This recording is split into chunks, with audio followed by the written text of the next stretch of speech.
Okay, today in A Cinderella for Everyone, we're going to read Sootface.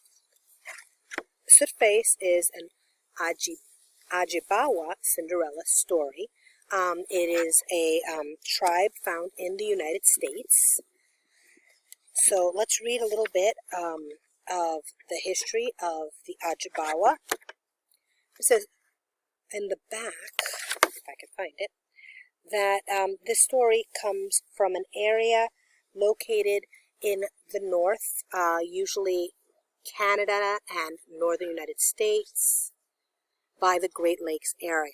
So we're going to read Sootface Girl. And this is retold by Robert D. Sansucci, and we've read some of his books, and it's also illustrated by Daniel Sansucci.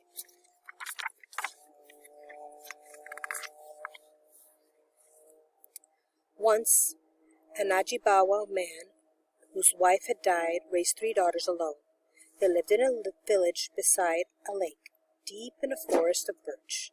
The sisters were supposed to share the work of gathering wood fire, cooking food, and sewing clothes from skins their father provided.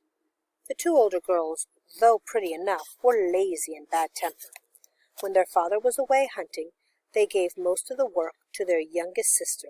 The flames from the cooking fire singed her hair and burned her skin.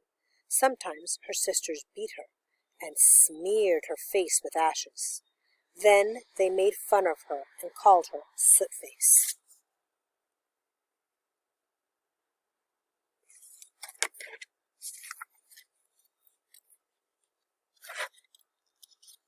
Sootface was too afraid of her sisters to argue. She just kept on working. All the while she sang a little song to herself. Oh, I am thinking, oh, I am dreaming, that every ugly as I am, I will some day find a husband. Her sisters took the best skins to make dresses and moccasins for themselves. Sootface only had scraps to sew into a skirt and a worn-out pair of her father's moccasins, grown stiff with age. When she walked to the lake to fetch water, the young men would nudge each other and point and laugh.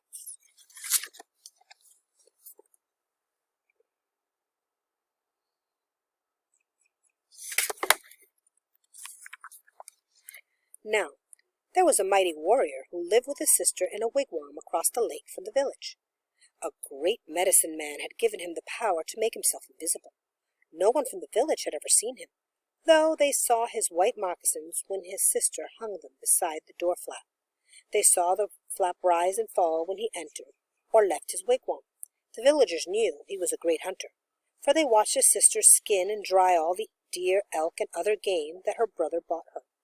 Though no one but the sister could see him, the women of the village were sure that he was very handsome. And there you see the sister with the moccasins and the drying elk. One day the invisible warrior told his sister, "Go to the village across the water, and say that I will marry the woman who can see me. This means that she has a kind and honest heart.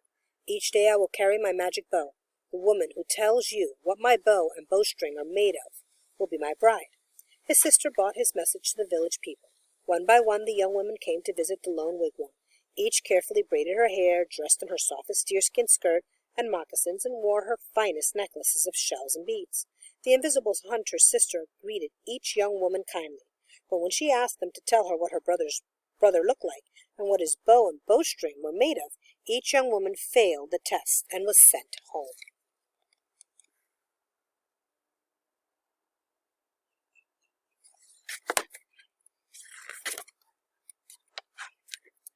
This went on for a long time. At last, Sootface's eldest sister said that she was going to visit the invisible hunter. She brushed her hair until it gleamed, and had Sootface braid it for her. When she went on her way, wrapped in her best deerskin robe and wearing her finest beaded moccasins, she met the hunter's sisters beside the lake. Soon they saw white moccasins approaching. "Can you see my brother?" asked the sister. "Oh, yes," lied the eldest sister. "Of what is his bow made?" "Birch." "And with what is it strung?" "Rawhide." "You did not see my brother," the other woman said. The eldest sister went home in a bad temper. She yelled at Sootface and gave her more work to do.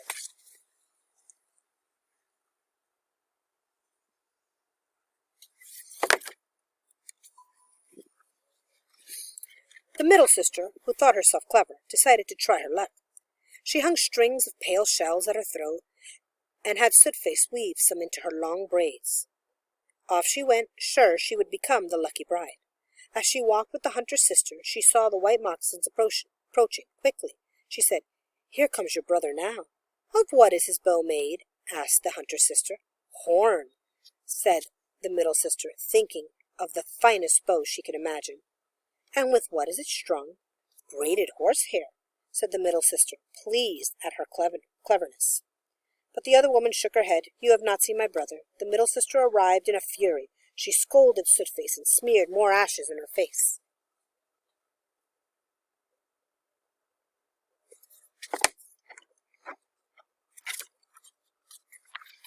The next day, Sootface decided to visit the hunter's lodge, as her sisters had done. She begged her eldest sister, "Sister, let me wear your white shell necklace, soft the skirt, and moccasins. I want to go and seek a husband." But her sister refused, saying, "You would only make my clothes as sooty as yourself." Then Sootface begged her second sister, "Sister, help me wash and braid my hair, so I may go and seek a husband." But her sister said, "The fire has burned your hair too short to braid, and you do not want my hands dirtied by the ash that clings to you." Sootface was stung by her unkindness, but she was determined to present herself to the warrior and his sister. She went alone into the woods. "There," she said, "Sister Birch Tree, share your soft white skin with me. Then I can wear a new skirt when I go seek a husband." And you see her there peeling the birch skin from the birch tree.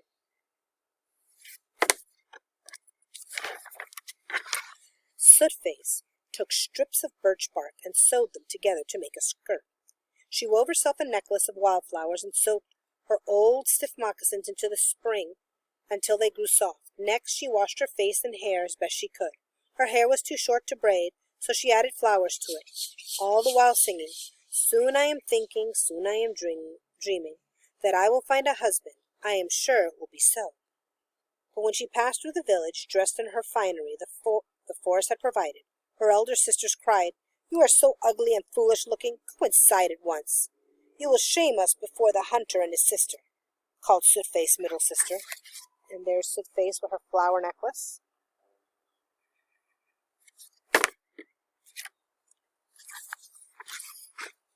But Sootface walked on as though they were no more than chattering birds in the trees. When her sisters saw that she would not listen to them, they began to laugh at her.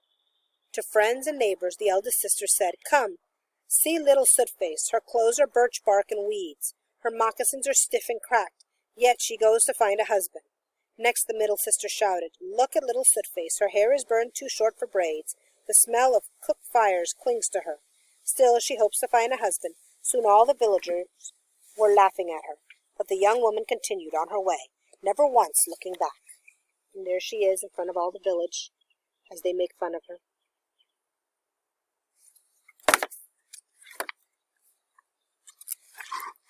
After a time, Sootface met the hunter's sister, who was drawing water from the lake. She greeted Sootface kindly, and they began talking. Suddenly Sootface said, "There is a handsome man walking towards us. Do you know him?" The hunter's sister said, "You can see him?" "Yes, he is carrying a beautiful bow." "Of what is his bow made?" "A rainbow." "And how is it strung?" "With white fire, like the Milky Way, at the path of souls." The hunter's sister embraced Sootface, crying, "You are going to be my brother's bride, and my own sister."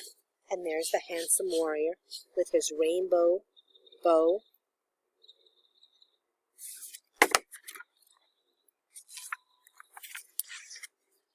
She led Sootface to the wigwam, where she poured water into a big pot and mixed in sweet-smelling herbs. Sootface found her hurt and sadness washed away as easily as the ashes from her face.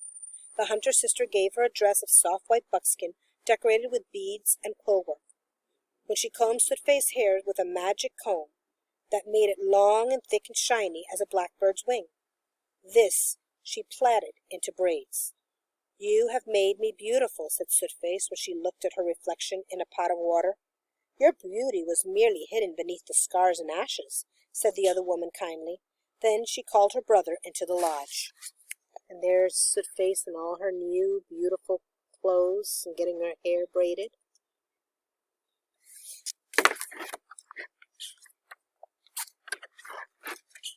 "What is your name?" the young man asked gently. "Sootface," the girl said, blushing.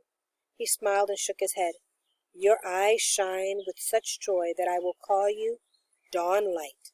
Today I will carry a gift of game to your family as a sign of our betrothal." When his sister said, "Come, radiant Dawnlight, and sit beside my brother, claim the wife's place by the door flap. From now on this is your home." At these words Dawnlight exclaimed, "Now I am happy, now I am certain that I have found my husband, my new sister, and new home." And there's Sootface with the handsome warrior.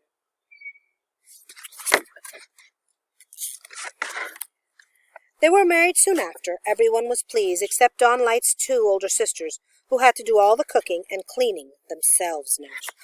And there she is in the back with her warrior, and there you see her two sisters doing the cooking and the cleaning.